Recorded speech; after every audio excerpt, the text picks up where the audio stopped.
الحمد لله وكفى وسلام على عباده الذين اصطفى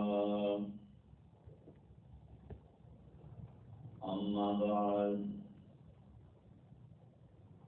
أعوذ بالله من الشيطان الرجيم بسم الله الرحمن الرحيم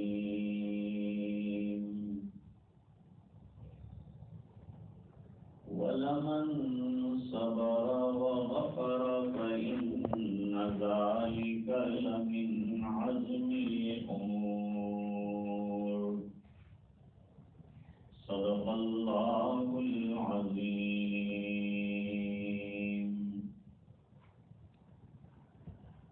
اللهم صل على سيدنا محمد وعلى آل سيدنا محمد وبارك وسلم.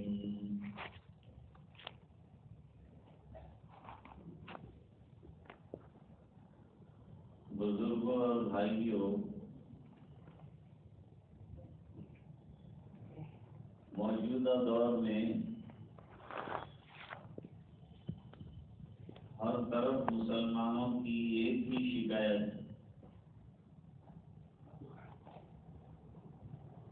کہ ظلم و ستم پورے ملک میں بلکہ پوری دنیا میں مسلمانوں پر جاری ہے.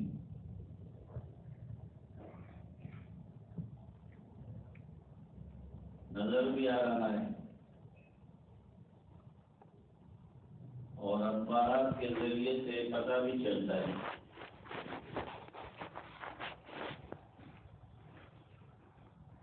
اور یہ بھی سمجھ میں آتا ہے کہ یہ پوری دنیا میں مسلمانوں کو ختم کرنے کے لیے ظلم و تشدد کا ایک سلسلہ عالمی پیمانے پر مختلف طریقوں سے جاری ہے.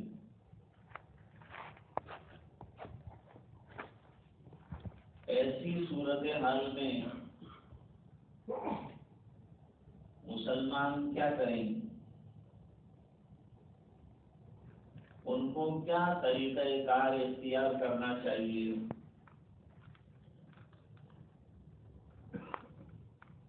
تو پہلی بات یہ سمجھیے کہ مسلمان جو بھی طریقہ کار اختیار کرے گا وہ اسلامی طریقہ ہو اور شریعت مقدسہ نے جو طریقہ بتایا ہے اس کے خلاف نہیں کر سکتے. اس بنا پر کہ ایسا کرنے میں ناکامی کے علاوہ کچھ نہیں.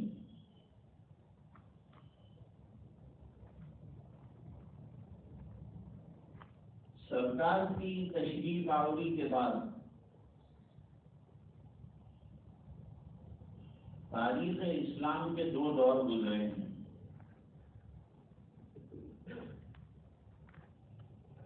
ایک دور تو مکی دور کہلاتا ہے اور ایک دور مدنی دور کہلاتا ہے.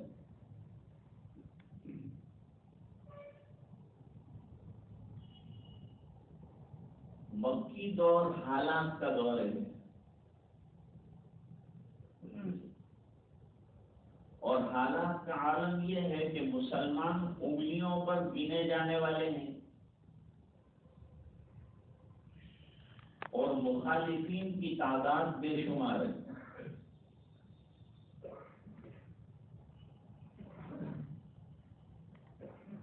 ظاہری بات ہے کہ جب مخالفین زیادہ ہوں گے تو وہ اپنے اعتبار سے کارروائی کریں گے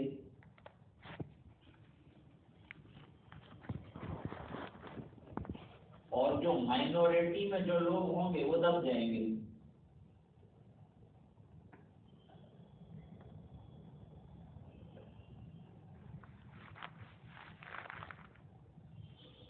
مخالفین کا سب سے بڑا حربہ یہ تھا کہ تم دین چھوڑ دو، ہماری طرح ہو جاؤ۔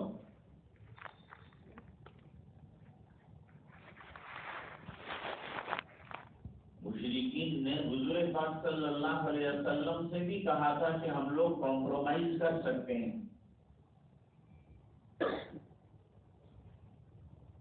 یہ ابھی جو ظلم و ستم کا سلسلہ ہے 1 منٹ میں ختم ہو جائے گا، لیکن اس کے لیے ایک کام کرنا پڑے گا۔ چند دن آپ کو ہمارے بتوں کی پوجا کرنی ہے، اور چند دن ہم آپ کے رب کی عبادت کریں گے۔ تو یہ سودا ہم کو منظور ہے۔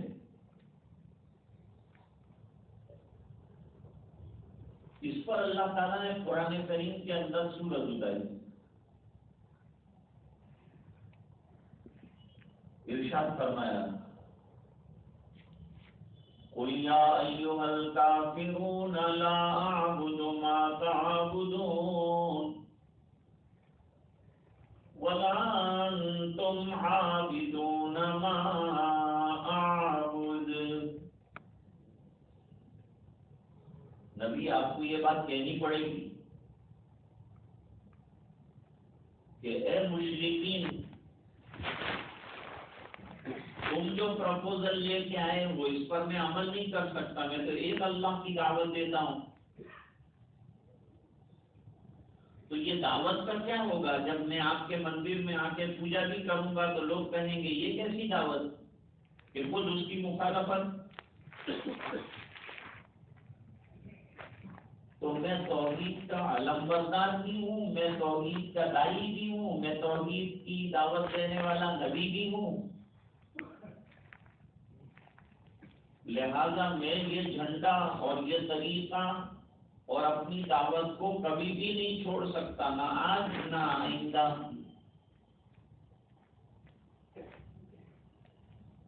مستقبل میں بھی اس کی کوئی امید مت رکھنا، یہ سورت میں فرمایا۔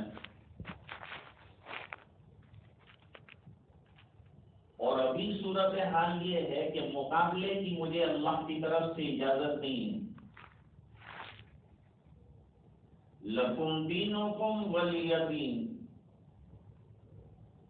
تم اپنے طریقے پر اپنی عبادت کرتے ہو، میں دعوت دیتا رہوں گا، میرا کام یہ ہے، لیکن تمہارے والی عبادت میں کبھی بھی کر نہیں سکتا اور نہ اس کی کوئی تائید کر سکتا ہوں۔ جو غلط ہے اس کو غلط کہنے کے لیے اللہ نے مجھے بھیجا ہے، نہ کہ اس کی تائید کرنے کے لیے بھیجا ہے۔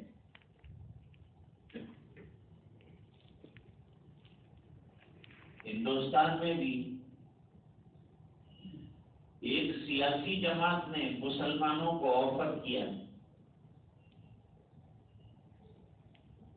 کہ آپ قرآن شریف میں سے 20 آیتیں جہاد سے تعلق رکھنے والی نکال دیجیے، تو پھر تم کو کوئی تکلیف نہیں ہے، ہم تمہارے ساتھ بڑا اچھا سلوک کریں گے۔ مسلمانوں کا جواب کیا ہوگا؟ جو جواب سرکار کا ہے۔ مسلمانوں نے یہ جواب دیا، یعنی علماء نے یہ جواب دیا، ہر وقت کام تو علماء ہی کرتے ہیں، اور جو شاطرانہ دشمنوں کی چالیں ہیں ان کو علماء ہی سمجھتے ہیں۔ لائر بھی بعد میں آتے ہیں اور بڑے ذہین جو لوگ ہوتے ہیں ان کو بھی دیر سے سمجھ میں آتا ہے، پہلے علماء کو اللہ سمجھاتے ہیں۔ اس وقت بھی بہت بڑا بیڑا امت کو راہ راست پر رکھنے کے لیے اور جذبات میں آنے سے روکنے کے لیے علماء نے اٹھا رکھا ہے۔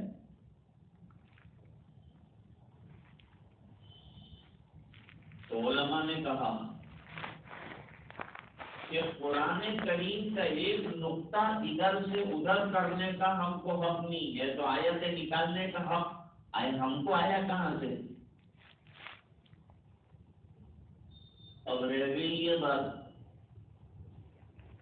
کہ اگر ہم نے آیتیں نہیں نکالی تو آپ ہمارے اوپر تلواریں نکالیں گے، بندوقیں نکالیں گے، تو نکالتے رہیے، ہم شہید ہوتے رہیں گے، لیکن قرآن کو بدلنے نہیں دیں گے۔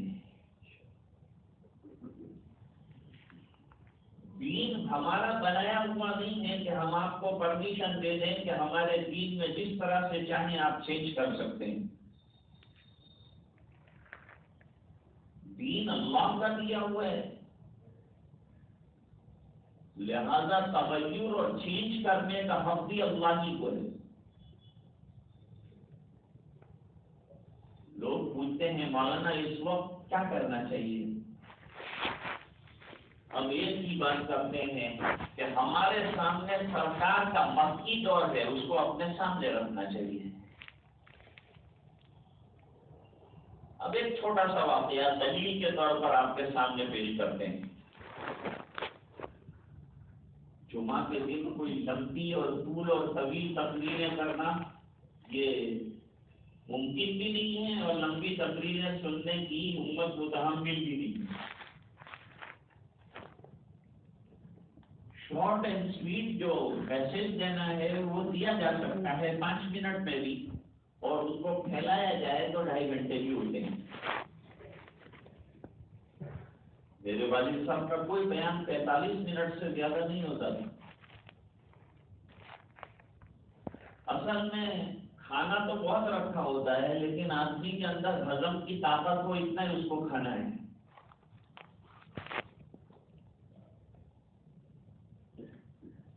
خباب ابن ارد رضی اللہ تعالیٰ عنہ جلیل القدر صحابی اور مہاجر صحابی ہیں، اور بہت برداشت کیا ہے اور بہت تکلیفیں برداشت کی۔ تکلیف کا عالم کیا تھا؟ ایسی تکلیفیں ہم میں سے کسی کو نہیں ہوئی ہیں۔ پہلے ان کا لباس نکال دیا جاتا تھا، پھر ان کو انگاروں کے اوپر، سلگتے ہوئے انگاروں کے اوپر لٹا دیا جاتا تھا،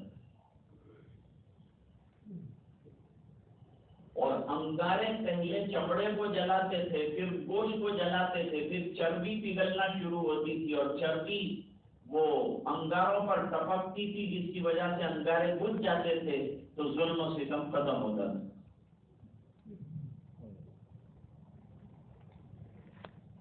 خدا نہ خواستہ ایسا اگر ہمارے ساتھ ہو جائے، کیا کریں گے ہم لوگ؟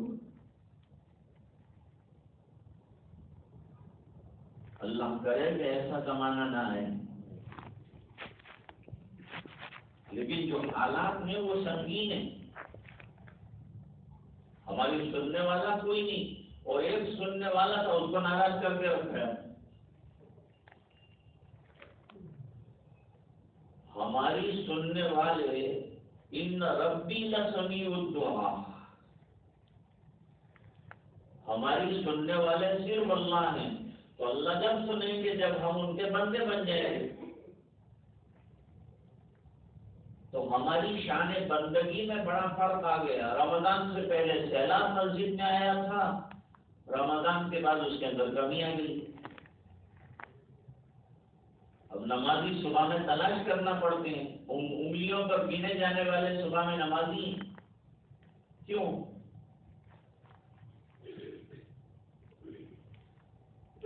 جہاں میں حاضری ہوئی تھی میری، صبح میں 500 آدمی نماز پڑھتے تھے رمضان میں۔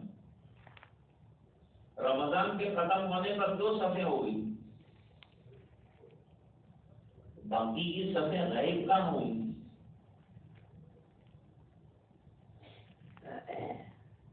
اتنے حالات آنے کے باوجود ہم اپنے حالات کیوں نہیں بدل رہے ہیں؟ ہم اپنے آپ کو کیوں نہیں بدلتے؟ قرآن کریم کیا کہتا ہے؟ اپنے سامنے قرآن کریم کو رکھو نا۔ اللہ فرماتے ہیں جب تک تم اپنی دینی حالت کو بدلو گے نہیں، اپنی غفلت کو دور نہیں کرو گے، وہاں تک حالات کا کوڑا تمہارے سر پر لٹکتا ہی رہے گا۔ ان اللہ لا یغیر ما بقوم حتی یغیروا ما بانفسہم۔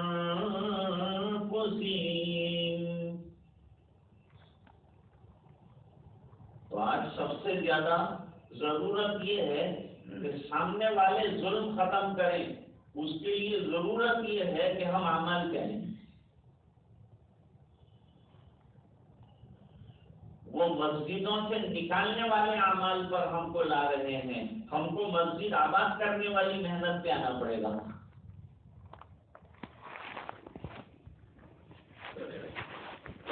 عدالتوں کا دروازہ کھٹکھٹانے کو اسلام نہ نہیں کہتا۔ اگر آپ پر ظلم ہوتا ہے تو اس وقت ملک میں عدالت کے دروازے کھلے ہوئے ہیں، آپ عدالت سے انصاف مانگ سکتے ہیں، لیکن ایک بات یاد رکھیے کہ قانون کو اپنے ہاتھ میں مت لیجیے۔ جو کام کرے قانون سے کرے۔ ہم کو اکسایا اس لیے جاتا ہے کہ قانون ہم ہاتھ میں لے لیں تو سامنے والوں کے ہاتھ میں ہم آ جائیں، تاکہ پھر وہ ہم پر ڈنڈے بھی برسا سکیں، جتنا کرنا ہو وہ سب ان کے اختیار میں چلا جائے، ہمارے ہاتھ سے بازی بالکل نکل جائے۔ ایسا مت کیجیے، شریعت بھی ایسا کرنے کو نہ کہتی ہے۔ اور مانگنا ان کے لوگوں کے پاس جا کر، بھائی بہت سے لوگ جو ہیں مخالف پارٹیوں میں شامل ہوئے ہیں، کہتے ہیں کہ ہم کو بینیفٹس ملک کے لیے اور قوم کے لیے اگر حاصل کرنا ہے تو ہم کو ان کی پارٹی میں جانا پڑے گا۔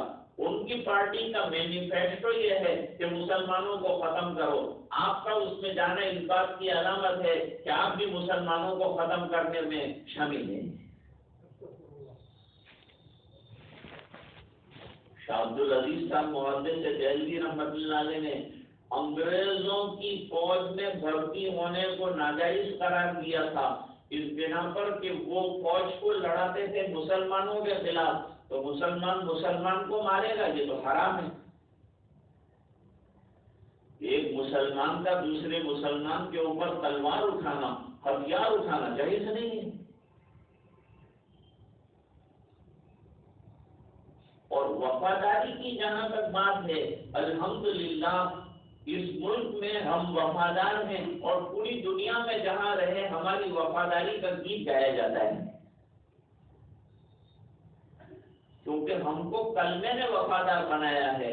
تو ہم جس کا کلمہ پڑھتے ہیں اس کے وفادار ہیں، تو جس ملک میں رہ رہے ہوں گے اس کے وفادار ہوں گے۔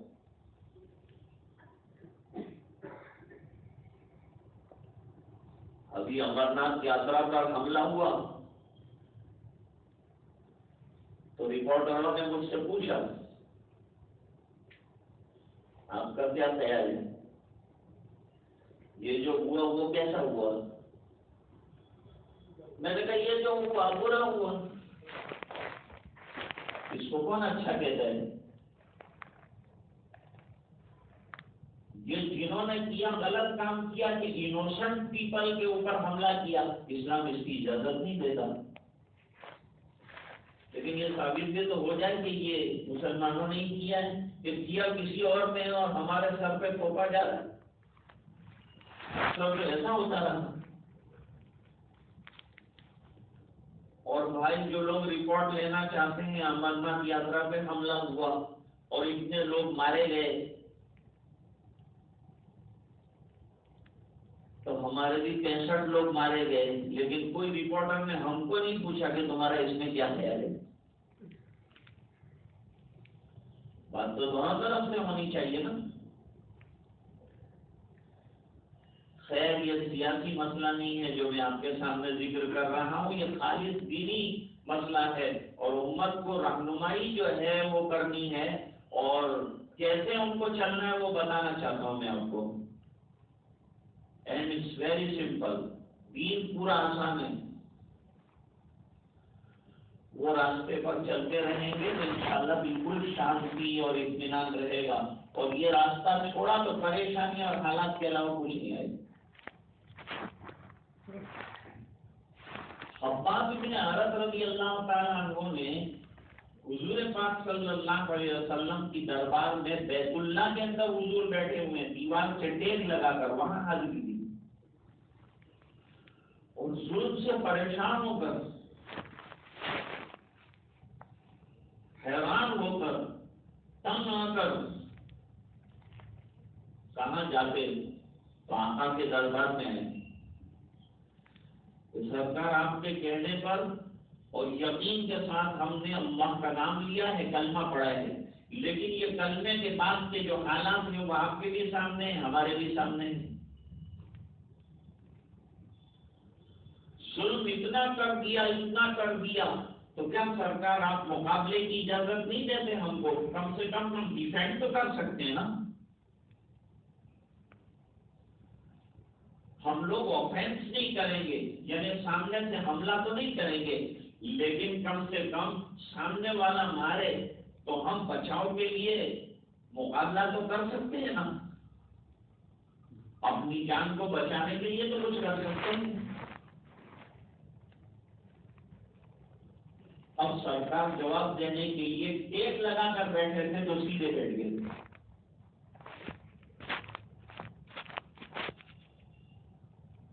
اور یوں کہا خباب جلدی کر رہے ہو،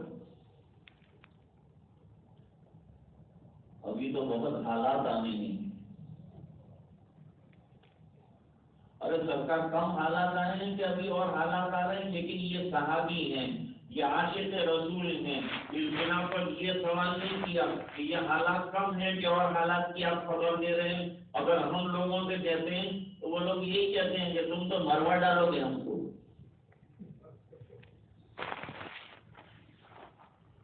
دعا تو کرتے نہیں، حالات کی خبر دیتے ہیں۔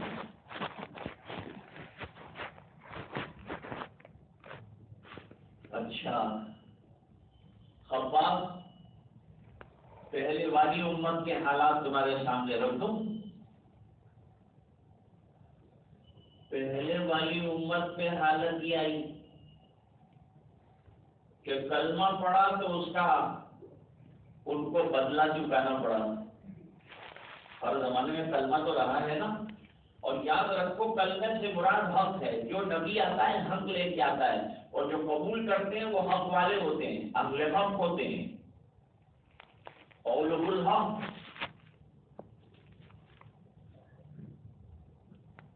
تو اس کا نتیجہ ہم کو بھگتنا پڑا، جیسے ہم کلمے کا نتیجہ بھگت رہے ہیں ان لوگوں کو بھی بھگتنا پڑا۔ یہ پہلے سے سلسلہ چلا رہا ہے، اور آزمائشیں ختم ہونی نہیں، آزمائشیں ہوتی رہے گی تو ہم جمے رہیں گے، اور یہ بھی سب ختم ہو جائے گی تو غفلت کی انتہا ہو جائے گی۔ یہ سب چیزوں نے ہمیں چوکنا رکھا ہے، کچھ رونے والا رکھا ہے، رات کو اللہ کے سامنے مانگنے والا رکھا ہے، اور حالات سے مت گھبراؤ۔ کپڑا جب میلا ہو جاتا ہے تو دھوبی کے حوالے کیا جاتا ہے، دھوبی اس کو پتھر پر پٹکتا ہے، اوپر سے دھوکا کہتے ہیں گجراتی والے، یہ ٹیپنی جو ہوتی ہے اس سے ٹیپتا ہے، اور لگاتار مارتا ہی جاتا ہے یہاں تک کہ میل چھوڑاتا ہے، پھر پٹکتا ہے، پھر ٹول میں ڈالتا ہے، پھر ٹویسٹ کرتا ہے اور چھٹکتا ہے، پٹکتا ہے، اس کے بعد اس کو جو ہے سکھانے کے لیے سخت دھوپ کے اندر ڈال دیتے ہیں،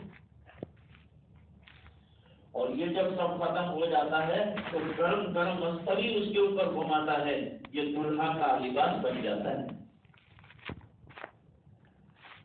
تو اتنے حالات سے گزرا تو دلہے کے جسم کے اوپر چمک رہا ہے، چمک رہا ہے، اس کو اٹھا رہا ہے، اس کو سنوار رہا ہے۔ تو یہ ہمارے اندر کا میل کچیل نکالنے کے لیے مختلف حالات آتے ہیں، اور اللہ نے قرآن میں کہا کیا تم یہ سمجھتے ہو کہ کلمہ پڑھ لیا اب سیدھی جنت مل جائے گی؟ کچھ نہیں کرنا ہے، ہم امتحان نہیں لیں گے تمہارا۔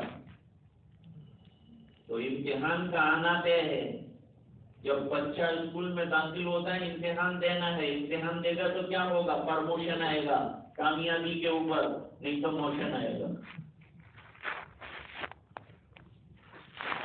تو پرموشن کے لیے امتحان ضروری ہے، مسلمانوں کے بھی درجات کی بلندی کے لیے، ترقی ایمان کے لیے آزمائش اور حالات کی سیڑھی چڑھنا ضروری ہے۔ اللہ تعالیٰ فرماتے ہیں احسب الناس ان يتركوا ان يقولوا آمنا وهم لا يفتنون وَلَقَدْ فَتَنَّا الَّذِينَ مِنْ قَبْلِهِمْ فَلَيَعْلَمَنَّ اللَّهُ الَّذِينَ صَدَقُوا وَلَيَعْلَمَنَّ الْكَاذِبِينَ۔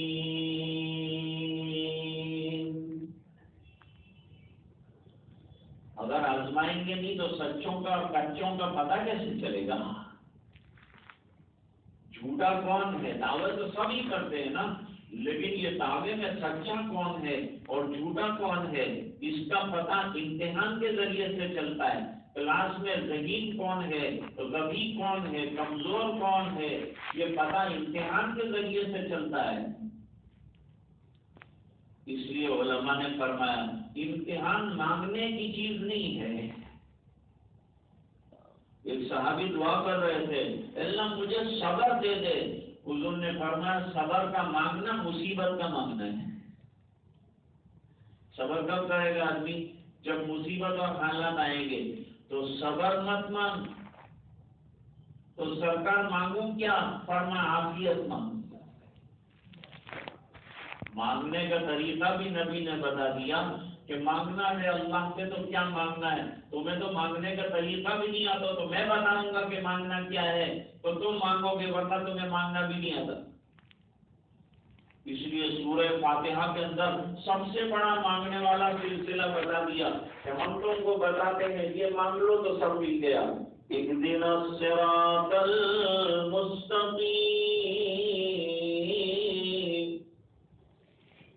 صراط مستقیم پر چلنا مانگو تو کامیابی قدم چومے گی۔ اس پر چلتے چلے جاؤ گے تو منزل آ جائے گی۔ اور آدمی چلتا کیوں ہے؟ منزل تک پہنچنے کے لیے تو چلتا ہے، اور اسے منزل کا پتہ نہ ہو اور چل رہا ہو تو بے وقوف ہوگا۔ خباب بن عرب رضی اللہ تعالیٰ عنہ کی شکایت کے بعد سرکار نے کہا وہ لوگ جنہوں نے کلمہ حق کہا ان کو کھڑا کر کے سر کے اوپر آرا رکھا گیا اور دونوں طرف سے لوگوں نے کھینچنا شروع کیا، جیسے لکڑی کاٹتے ہیں تو آرا جو ہے دو طرف سے پکڑا ہوتا ہے، اس طرح سے سر کے اوپر سے چلنا شروع ہوا اور یوں دو ٹکڑے ہو کر گر گئے، لیکن ان کی زبان پر غیر حق کوئی کلمہ نہیں آیا۔ تو صحابہ مقابلہ آرائی کرنا چاہتے تھے ظلم و ستم کے خلاف۔ اللہ تعالیٰ نے قرآن کریم میں منع کر دیا کہ this is not the right time to offence. Offence کا یہ رائٹ ٹائم نہیں ہے۔ جب ہم کہیں گے وہ مدنی دور آئے گا جب اجازت دیں گے اذن للذین یقاتلون بانہم ظلموا، جب ظلم کی انتہا ہو جائے گی اللہ کو لگے گا کہ اب یہ انتہا ہو چکی ہے تو اب نکلو، تو اب سامنے نہیں دیکھیں گے کہ ہزار ہیں، اب یہ دیکھیں گے کہ ایمان والوں کی طاقت کتنی ہے، اس کی بنیاد پر نکال لیں گے۔ وہ بھی بڑا امتحان کا وقت ہوگا۔ آج ہمارے اندر قربانی دینے کا جذبہ ہی نہیں ہے۔ ہم اپنی عیش و عشرت نہیں چھوڑنا چاہتے، ہم اپنا گھر نہیں چھوڑنا چاہتے، ہم اپنا کھانا پینا نہیں چھوڑنا چاہتے، ہم اپنا کمانا نہیں چھوڑنا چاہتے، ہم اپنی تجارت نہیں چھوڑنا چاہتے، اور کہتے ہیں ہمارے اوپر آنچ بھی نہ آئے تو ایسا نہیں ہو سکتا۔ قربانیوں کی ایک طویل داستان کے پیچھے کامیابیوں کے راز چھپے ہوئے ہوتے ہیں۔ کیا کہا قرآن کریم نے؟ انہوں نے کہا کہ جوابی کارروائی کریں سرکار۔ اللہ تعالیٰ نے فرمایا لم تر الی الذین قیل لهم کفوا ایدیکم واقیموا الصلاة وآتوا الزکاة۔ عجیب بات فرمائی۔ جب انہوں نے اجازت مانگی کہ مقابلہ کریں مکی زندگی کے اندر تو اللہ تعالیٰ نے فرمایا ہاتھ روک لینا، ابھی ٹائم نہیں ہے۔ ہمارا دور بھی مکی دور ہے۔ قانونی کارروائی کیجیے، عدالتی اعتبار سے کیجیے، کچھ دھرنا ہے وہ کیجیے، صرف جذبات سے کام نہیں چلے گا۔ ہم اپنا ظلم جو ہم پر ہو رہا ہے اس کو پیش بھی کریں گے، اور جہاں تک ہو سکے انصاف کی داد جو ہے وہ بھی مانگیں گے، اور یہ ظلم و ستم ختم ہو جائے یہ بھی ہم چاہیں گے، اور اس کے لیے جو قانونی کارروائی ہے وہ بھی ہم کرنے کے لیے تیار ہیں، لیکن کتاب و سنت کے خلاف ہم نہیں کریں گے، نہ ہم دین چھوڑیں گے۔ جب ظلم ہوا تو دین چھوڑیں، ظلم ہوا تو مسجد چھوڑیں، حالات آئیں تو ہم کو اللہ کے ساتھ زیادہ تعلق اور کنیکشن کو بڑھانا پڑے گا، رونا پڑے گا، منوانا پڑے گا اللہ سے، تب جا کے کام بنے گا۔ خالی تھوڑی دیر دعا کرنے سے کام نہیں چلتا، منوانا پڑتا ہے اللہ سے، اور رونا پڑتا ہے، راتیں روئیں گے، مانگیں گے امت والے، اور علماء جیسے رو رہے ہیں روئیں گے، تو پھر اللہ تعالیٰ کے یہاں فیصلے جو ہے ہماری نصرت کے اور مدد کے آئیں گے۔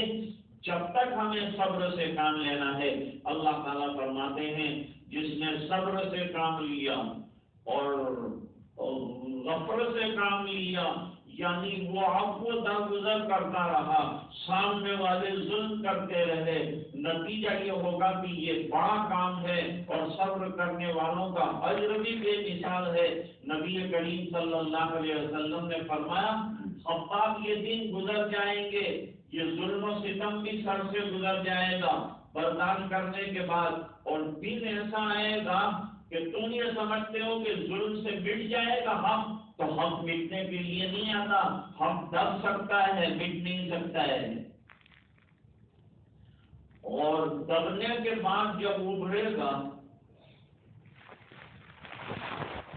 تو لوگ جو ہے گیند سے کھیل رہے تھے، لاپیں مار رہے تھے، گیند کو ادھر سے ایک لات مار رہا ہے، دوسرا ادھر سے مار رہا ہے، تو بچے نے ابا جان سے پوچھا کہ ابا اس کو لات مارتے ہیں، یہ ادھر سے ادھر جاتی ہے، ادھر سے ادھر آتی ہے، کوئی اس کے اوپر رحم کرنے کے لیے تیار نہیں ہے، کیوں اتنی لاتیں اس کو مارتے ہیں؟